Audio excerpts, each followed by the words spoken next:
मार मार के आप लोगों को खिलाया और आपके दिमाग पे सिर्फ 15 दिन ये दोनों जने 15 दिन के अंदर आपके दिमाग की गर्मी उतर गई है। इन लोगों की ये हिम्मत होगी कि उसी 60-70 सेक्टर में ये दोबारा से मार्केट में लगाने के लिए अपनी रेड लेके आ गया है।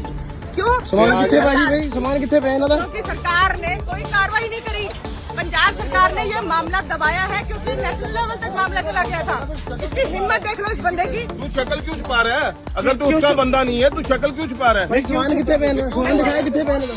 कुत्ते मार मार के इसने मोहाली के लोगों को खिलाया, चंडीगढ़ के लोगों को खिलाया और आज इसकी हिम्मत होगी गली से कुत्ते गायब करके गली से कुत्ते गायब किए। जो बाकी कीड़े मरे हिम्मत देख लो इन बंदों की। ये भी शक्ल है, तुम्हें मार्केट में दिखे, इनको मार के भगाओ यहाँ से। हमने सोचा था कि ये लोग पंजाब छोड़ के नेपाल चले गए होंगे। इसकी हिम्मत देख लो, सिर्फ हमारे पंजाब सरकार की नाकामयाबी है। ये गड्डी यही है ना जी? गुंडागर्दी का ही गड्डी है जी। हाँ नोट करो जी, नंबर है कुत्ते वाली मोमोज वाली गड्डियां है जी, कुत्ते वाली गड्डी वाली मोमोज। सारा सामान नीचे इतना ही पे सारा कुछ इन्हां दा जी। सामान दिखाओ अंदरों, सामान दिखाओ जी, सामान चेक करो जी अंदर। ये आएगा जी, रेडिया रूडिया चेंज कर लिया इन्होंने। ये पंजाब